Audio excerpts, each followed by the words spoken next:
This is a crucial thing we cannot avoid. I know it's uncomfortable. I know we want to keep avoiding it. But the religious aspect, which Miriam didn't want to talk about, is a vital part of this discussion. And it's reliant upon Muslims of all kinds to take that on. Douglas Murray's debate on the treatment of returning jihadists brings to the forefront a deeply contentious issue. Murray's stance is clear. He believes that individuals who have left the UK to join terrorist organisations like ISIS should not be allowed to return. His arguments are based on concerns over national security, the practical difficulties of prosecuting these individuals, and the broader implications for British society. As we do every week, it's time to speak to the best-selling author of The War on the West, The Strange Death of Europe, and The Madness of Crowds.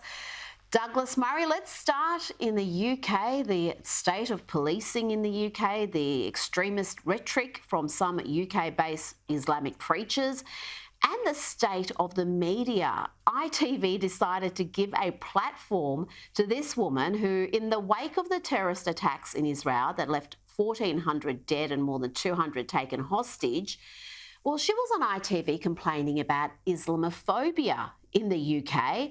This is Latifa Abushakra, and this is what she had to say after the October 7 attack.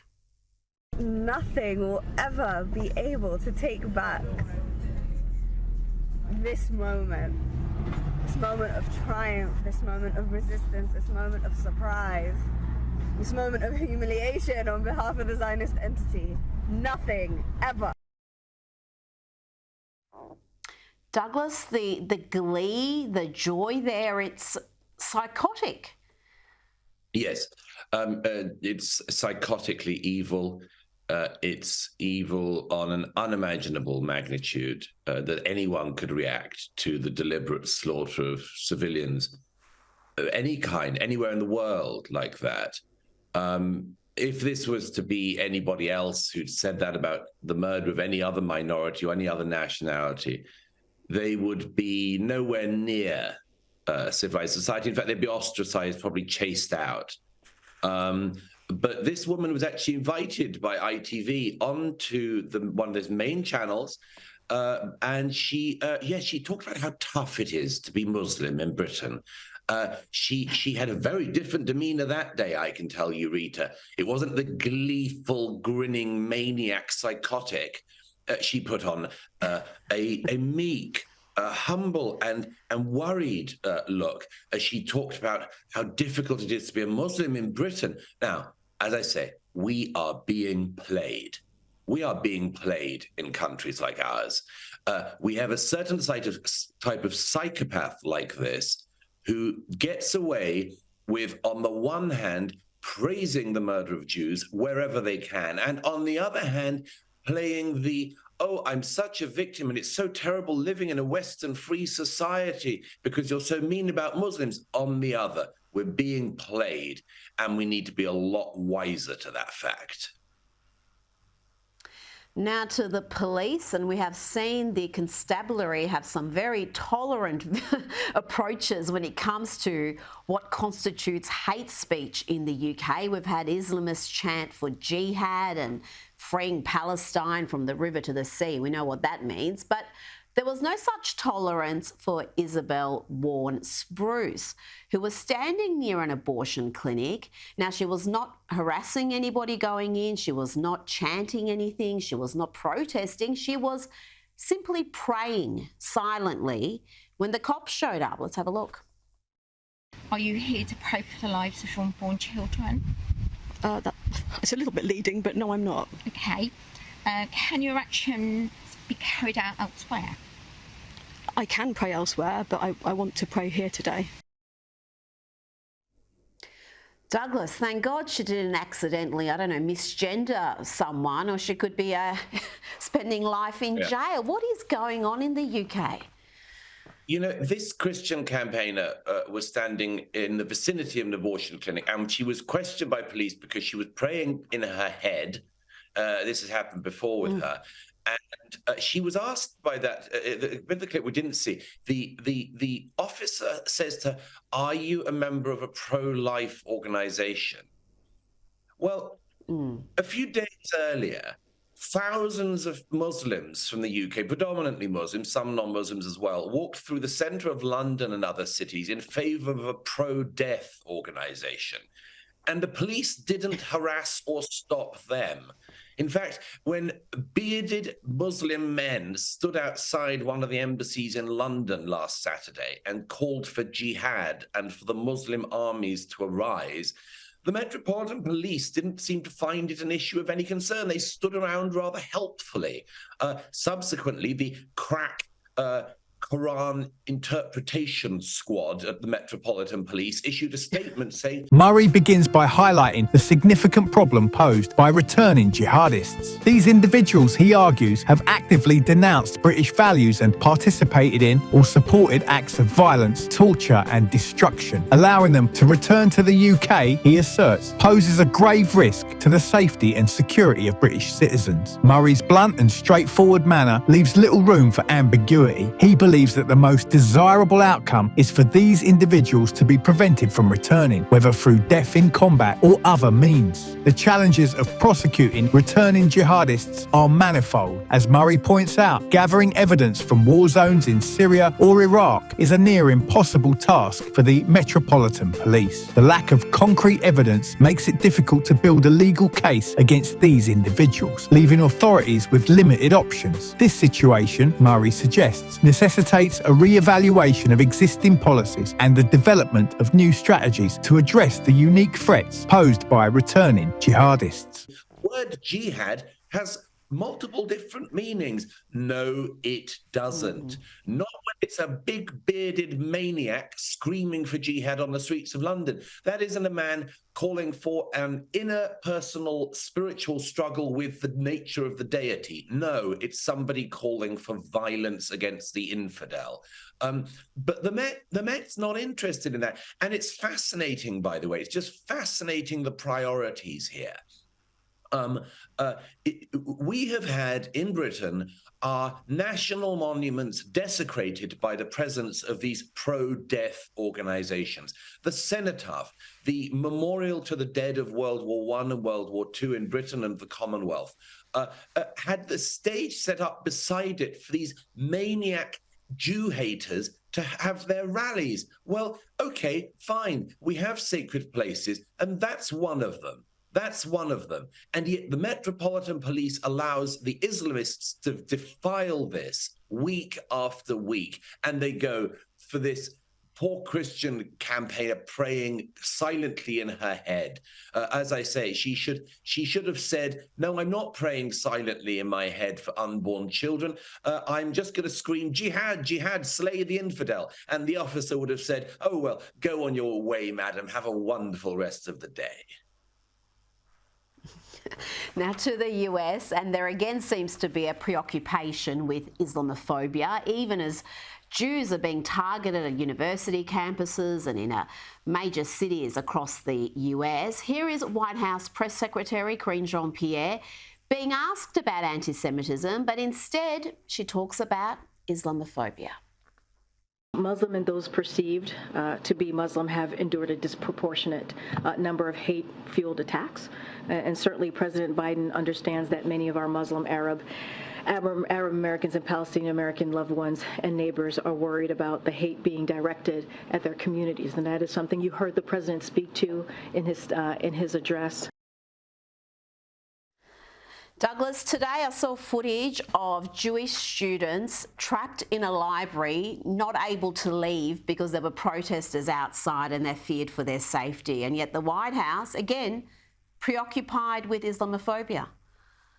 Yeah, I saw that same footage, Rita. I also read an account of one of the students these were just Jewish students who had to be locked in a room for their own safety as crowds outside chanted pro-Palestinian slogans. Can you imagine any other community where this would be acceptable? Apparently, by the way, the Jewish students were offered various ways out by some of the college people there, including the possibility they could hide in the attic. You sometimes wonder if anybody has any knowledge of history anymore. Anyway, yes, this is always the norm. It goes back to where we started, Rita. Always the playbook is Jews are murdered by Muslim fanatics. large majorities of Muslim communities in the West fail to condemn said fanatics. Certain proportions seem to go along with them. Muslims promptly call victim on themselves, and the Jews are blamed. That's the way around. You know, I will guarantee in the days and weeks ahead, there will be no protests of Jews in the West massively targeting Muslim students, for instance, simply for being Muslim. There will not be a campaign of vile harassment on innocent Muslims who happen to be going about their business by large crowds of Jews. But that is the case with Muslims against Jews. And yet it is the Muslims who are still seen as the victims in this situation.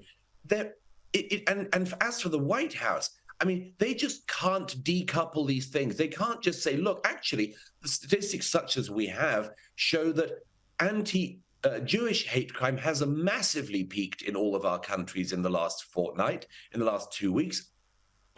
There has been no massive rise in Islamophobia. But, by the way, if they do want to talk about these two things, they could mention the fact that if there's any such thing as Islamophobia, it comes about because of the behavior of radical Muslims. And if the rest of the Muslims in the world want to do something about so-called Islamophobia, they could do something about the radical Muslims. That's what I'd like to hear about from them. Moving along to publications that were once respected. Scientific American is one such publication. It was once widely trusted and expected to live up to its name. But sadly, Douglas, we've seen even science and medicine corrupted by far-left ideology. In a new piece by two academics, we had this lunacy published, and I'll quote here: "The inequity between male and female athletes is a result not of inherent biological differences between the sexes, but of biases in how they are treated in sports." Douglas, it's frightening when even the field of science is abandoning evidence-based theories in favour of ideology. It is. It's just amazing, isn't it? I mean, how can anybody claim that with a straight face? But they do, and they claim it with a straight academic face. This is one of the ways we can tell in our era with 100% certainty if we are being lied to, and if a publication is worth reading or not. Once this woke mind virus has infected an organization, infected a publication, infected the brain of an individual, we know that they are effectively lost. They can be helped back sometimes from this extreme mental defect, but not always. And I suppose it's our decision one by one whether we just write people like Scientific American off, or at some point allow them to try to go and dry themselves out from this disastrous form of thinking. I'd like to see them dry themselves out. Sadly, too many people have drunk too deep from this well. Douglas Murray, thank you so much for your time this evening. It's a great pleasure as always. One proposed solution mentioned by a Muslim woman in the debate is the adoption of Denmark's deradicalisation programme. This programme aims to rehabilitate individuals who have become disillusioned with terrorist organisations and want to reintegrate into society. However, Murray is critical of this approach, arguing that it is both expensive and ineffective. He points to criticisms from conservative parties in Denmark who view the programme as naive and overly lenient. The debate takes a contentious turn when the Muslim woman attempts to use the case of a jihadist with both Vietnamese and English roots to argue that such individuals are not seen as fully British. Murray counters this by asserting that the issue at hand is not about race but religion. He emphasises that the actions of these individuals are driven by extremist interpretations of Islam, not their ethnic backgrounds. This, he argues, is a crucial aspect of the discussion that cannot be ignored. Well, how do you think Gays for Gaza will get on long term? Well, the joke at the moment is that there aren't enough tall buildings in Gaza to throw Gays for Gaza off. But these people are, I've said very often, they're part of the same phenomenon as turkeys for Christmas and chickens for KFC. I mean, I'm fed up with these fringe idiot cases. I mean, they're so mentally defective, these people, and incredibly narcissistic, I can be queer and also celebrate Palestine. No, you fucking can't. Fuck off. Just, I can both argue for a two-state solution and also celebrate queerness and also not let myself down. No, you can't. No, you can't. You can't do all those things. At some point, you've got to choose. I've got a video to show you. I'll show you this video. Can someone please explain to me what this means? What does reproductive justice mean? Free Palestine. What does that even mean? Like, what does it mean? I'm not pretty sure. Abortions are illegal in Palestine unless it's like, a super medical emergency and the mother will die. From what I understand, actually a lot of Palestinians have to go to Israel to get the abortions they want. So what does this mean? Yeah. What? It's such a huge sign. There's 5 people holding this thing. It's massive. That's very good. That's Danny, the other half of Ryan, who wasn't there the day that you came. Yeah, boys cast. Yeah, reproductive justice means free Palestine. What do you think? This is just incredibly ignorant young people in America who have been taught this weird version of the world where all oppressions interlink and interlock, and you're either the majority or the minority for minority rights and issues, or for majority rights and issues, and all minority rights and issues intersect and overlap, so that if you're queer, somehow no, it's not even that. These ignoramuses who couldn't point to the River Jordan if you showed it to them on a map, walk along the streets of America shouting, from the river to the sea, Palestine will be free, because they think the Palestinians are the underdogs in this weird version where they've mapped they've mapped a very specific version of American racial politics onto everything else in the world. It's the same thing people who talk about colonizers.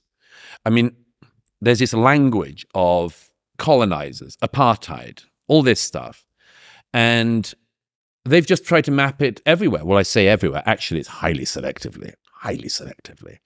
I mean, the people who are talking about Israelis being colonizers, when I saw that the other day on the streets of London, I thought, yes, if only there was a name for large numbers of people who came from outside to a country. And if only we could identify what they might be called in Britain. Oh, it would be immigrants, wouldn't it? Do you want to call immigrants colonizers in Britain? You sure you want to follow this logical conclusion? The talk about indigenous peoples. Oh, okay, great. Anywhere you don't want to apply that. Might there be a country or a continent, say, Europe, where you don't want to start talking about the indigenous peoples? I notice that people don't. But if you do want to, welcome to hell. So, no, all that is happening is a very selective mapping of a particular interpretation of the world that very dumb people in America have tried to put on certain selective other cases. And it doesn't work. It just doesn't work. But may they never find out how much it doesn't work. May they never find out. I wish them bliss in their ignorance, because if their ignorance ever gets popped, it will be as brutal a day as can be imagined. I've been thinking for a good while about how hypocrisy is a purpose-built tool for the internet to use. It's like catnip for the internet. It's the thing, because the reason it's so purpose-built, it's like one of those can you spot the difference competitions on a touchscreen iPad. This is what's on the left, this is what's on the right. And what you have is, here's something that someone once said, or a position that they used to hold, and here is what they hold now, or here is what they do in their real life, or here is whatever. Yeah. And it's kind of what you're identifying here, that you have a worldview which is self-contradictory. You're just using different words for one thing that is almost exactly the same for another thing. Right. And then complaining about this one, saying don't look over here at this one. Yeah. Well, I mean, everyone is inconsistent to some extent. Murray's argument that the issue is fundamentally about religion rather than race is a significant point. He contends that organisations like ISIS call themselves Islamic State for a reason. They follow principles they claim are derived from Islam. This, according to Murray, is why any discussion about returning jihadists must address the religious motivations behind their actions. Critics of Murray's position opposition argue that his focus on religion risks stigmatizing all Muslims and fostering Islamophobia. They contend that the actions of a small minority of extremists should not be used to paint the entire Muslim community with a broad brush. Furthermore, they argue that effective counter-terrorism strategies should focus on de-radicalization and rehabilitation rather than exclusion and punishment. And I don't think, by the way, that I mean, on hypocrisy, or for instance, I can see a scenario where somebody might say, "Oh, Douglas, you're hypocritical on this particular question." I might say, "Well, there are some things I think are even more important than not being a hypocrite, such as, I don't know, surviving. The worst thing about him is hypocrisy, and there's a weird." Hypocrisy is the easiest one to catch people on. Is the truth of that correct? Yes, it's the easiest one to spot. Yes. You just and they do it, as you say, on this is what this person said 20 years ago, this is what they say now. Okay, again, human being in growing up, shocker. Yes. Yeah. People are allowed to evolve, they change their minds, they grow up. It'd be rather boring to say the same thing and think the same thing only for 70 years. But yeah, people find hypocrisy very, very easy to see, and it's about the only vice you can really catch somebody on, I think, which is if you say one thing publicly and do another thing privately. It's about the only one that people are really confident on. Or most other moral judgments, for better or worse, have sort of ebbed away, but people still are able to judge hypocrisy. But I think, I think there are worse things. I mean, I think not standing up for your loved ones, not standing up for your country, not standing up for yourselves in the face of horrible opposition from within and without are probably worse than hypocrisy. I heard you say recently, you don't have to agree with everyone's principle to respect the principle they're sticking to. Did I say that? Yeah, it sounds good. Yeah, it's nice. Okay. I didn't know I said that, but yeah. You did. Okay. But the reason that I like that is I think it shows why the bravery conversation or standing up for something that you believe in is something that is at least then if someone is prepared to stand up for whatever their beliefs are, that you can assume they're telling the truth, especially if they pay a high price for it. So one of the reasons why I have a good amount of faith that Sam believes the things that he says. Yeah. Well, why would he not? He pays an unbelievably high price to continue to flip-flop from one tribe to another tribe to another tribe. I don't think it's an unbelievably high price, but a price, let's say. Relatively high price, yeah. Yeah, I mean, very early in some people's careers, or when people first make it to public notice, people say things like, do you really believe what you say? The answer to which for most people is, or ought to be, well, why would I say it if I didn't believe it? There are people who obviously do say stuff for lols or clicks or monetary purpose, but at a certain point, I mean, you got to accept that the person thinks what they think, and respect them for it, or at least do them the decency of believing that they mean it. And I think that even on people I disagree with wildly. I mean, it's such a boring argument, that one. Some people use it, particularly on the left. It's like, I wonder if they actually even believe it. I think they don't. I think they're just doing it for money. Okay, well, that's an easier way to try to ignore them than actually trying to contend with the possibility that what they're saying is something they mean and believe, and trying to work out if there's anything in it. Much easier to say the person's only doing it because they're paid or something. In other news, this episode is brought to you by Maui Nui Venison.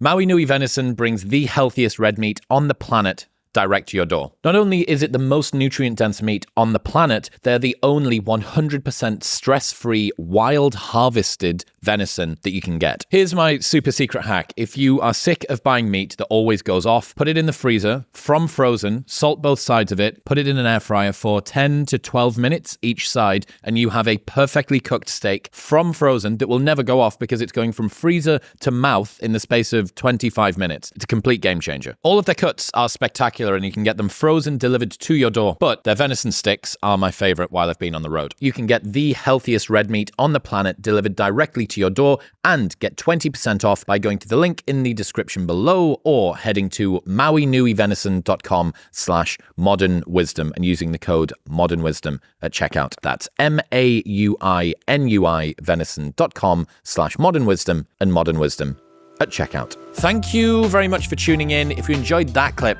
with Douglas, you will love the 2-hour-long podcast episode, which you can watch right here. Go on.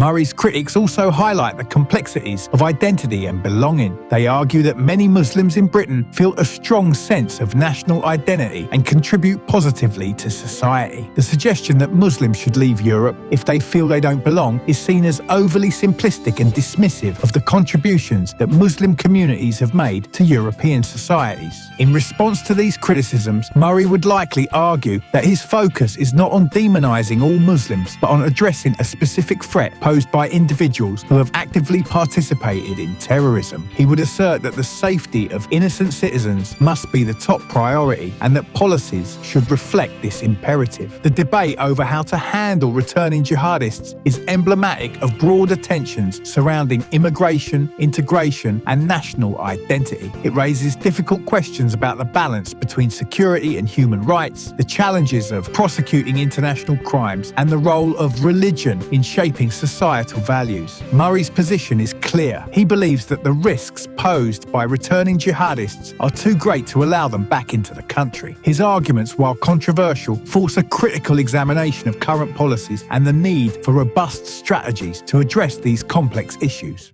Now, as we do every week, it's time to speak to the author of international bestsellers, groundbreaking works including The War on the West, The Strange Death of Europe, and The Madness of Crowds.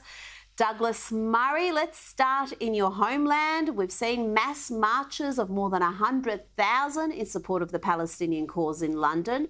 But there is a disturbing development. Pro-Palestinian, or should that be anti-Israeli demonstrators, intend to hold a 1 million man march on November 11. Douglas, that's Remembrance Day. Yes, that's right, Rita. It's Remembrance Day in the United Kingdom, where we remember the dead of the two world wars and commemorate their sacrifice, and of course the sacrifice of soldiers from the Commonwealth and around the world in defeating Nazism and Nazi fascism.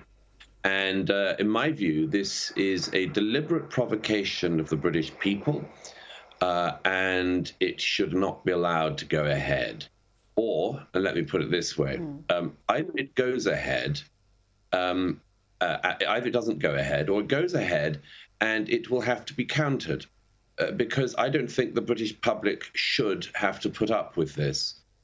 We should not have to put up with our national monuments being defiled. We should not have to put up with the cenotaph being defiled. We should not have to put up with people marching through our streets calling for the new Nazism, the latest iteration of Nazism, flying their new Nazi flags, rejoicing in the latest murder of Jews. We shouldn't put up with it.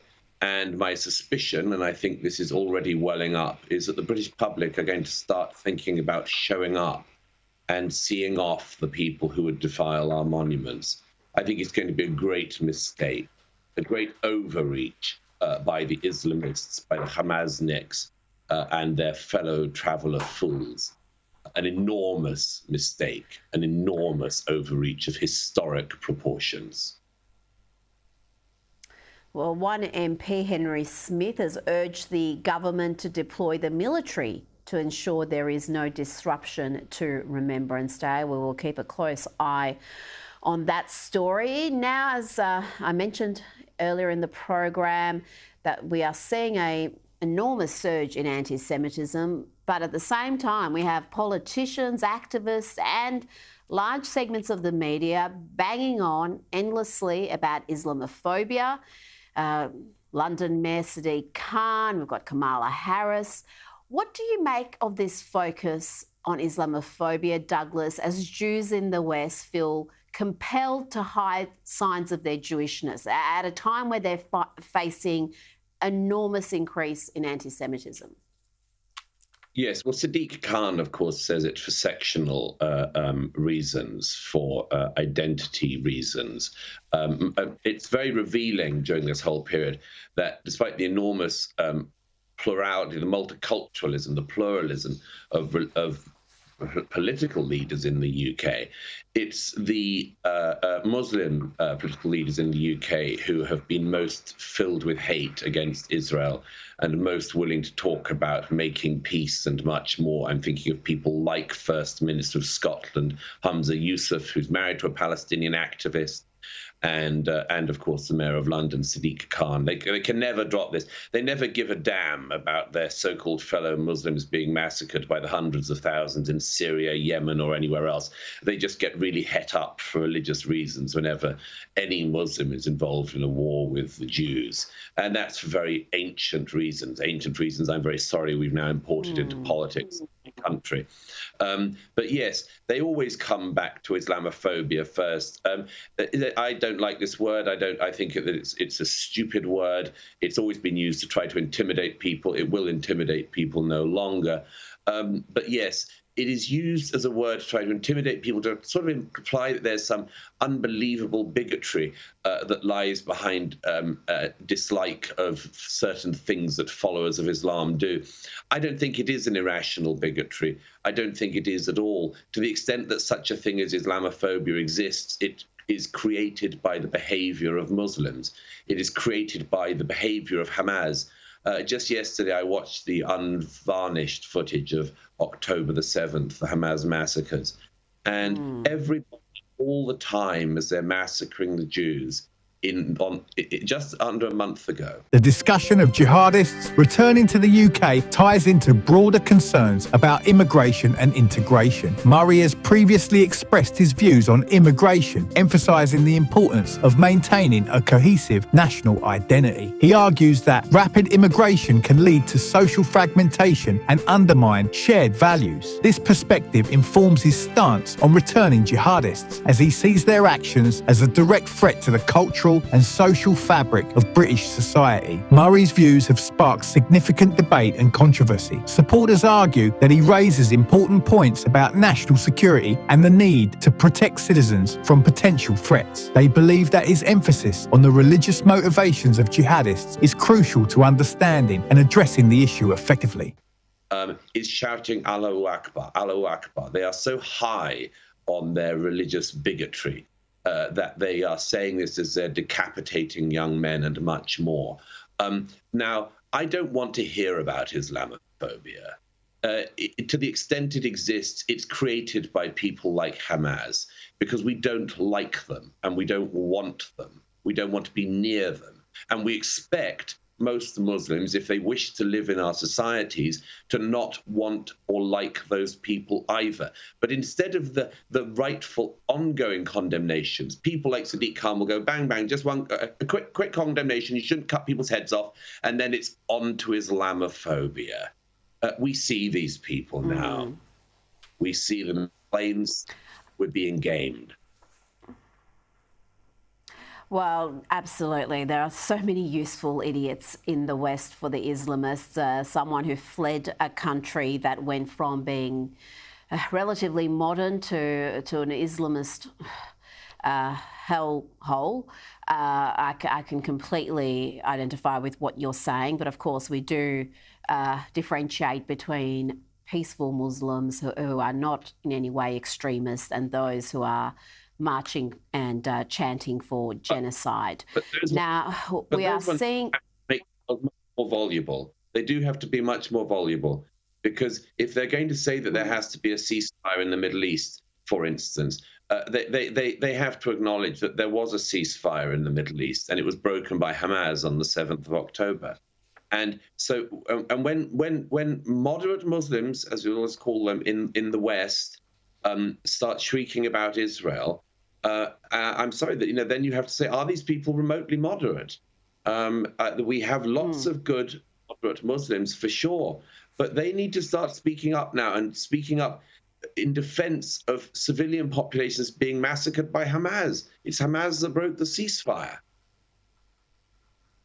Absolutely. And you know what? I think they're let down by their community leaders. And at these marches, where are the chants against Hamas? Where are the chants to free the Palestinians from this murderous death cult? That would actually, I think, encourage a lot more support for their cause. But it seems to just all the hate and ire is focused on Israel. Now, we talked previously about the left's march through the institutions. It started with universities, and we are seeing some of those devastating results. Let's look at this footage from Harvard of a lone Jewish student, a small man here, you'll see him, being bullied and abused by just a hateful mob. Have a look.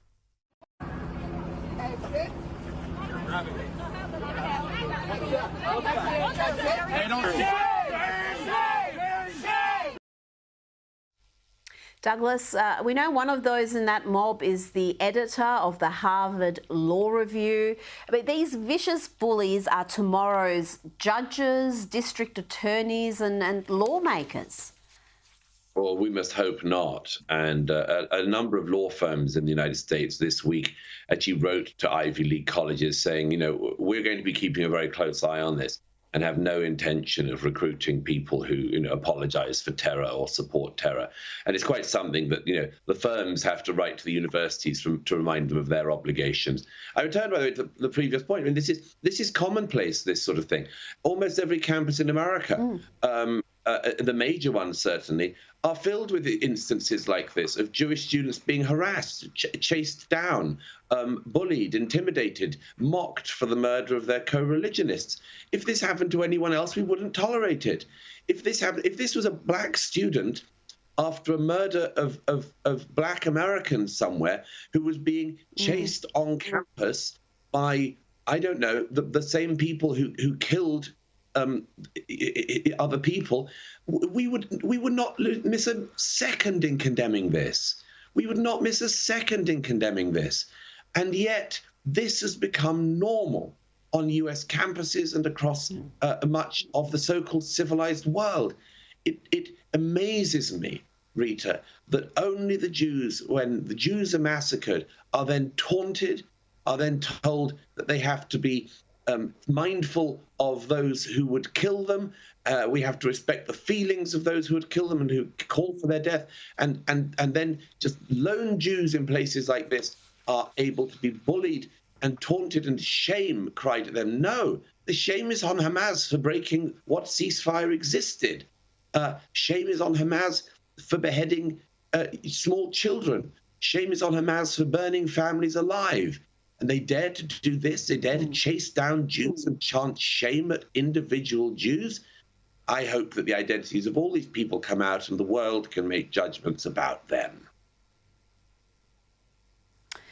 Douglas Murray, always a pleasure. Thanks for your time this evening. Critics, on the other hand, argue that Murray's views contribute to a climate of fear and suspicion towards Muslims. They contend that his focus on religion risks alienating and marginalising Muslim communities, making it more difficult to achieve social cohesion and integration. They also point to the importance of upholding human rights and the rule of law, even when dealing with individuals who have committed heinous acts. The debate over how to handle returning jihadists also intersects with discussions about citizenship and nationality. The UK government has considered measures to strip jihadists of their citizenship, a move that has been both supported and criticised. Proponents argue that individuals who have betrayed their country by joining terrorist organisations should not be allowed to return. Critics, however, warn that such measures could create stateless individuals and violate international law. In addition to these legal and ethical considerations, there are practical challenges to implementing Murray's proposed policies. Determining the level of involvement of returning jihadists in terrorist activities is difficult, and there is a risk of wrongful detention or punishment of individuals who may not have committed any crimes. Furthermore, the resources required to monitor and prosecute returning jihadists are significant, raising questions about the feasibility of such an approach. Murray's emphasis on the religious aspect of jihadist motivations also highlights the need for nuanced understanding and engagement with Muslim communities. Efforts to counter radicalisation and extremism must involve collaboration with Muslim leaders and organisations who can play a crucial role in addressing the ideological foundations of terrorism. This approach requires building trust and fostering open dialogue, rather than imposing blanket policies that risk alienating entire communities. Let me know your thoughts in the comments below, and for more content like this, be sure to subscribe to the channel.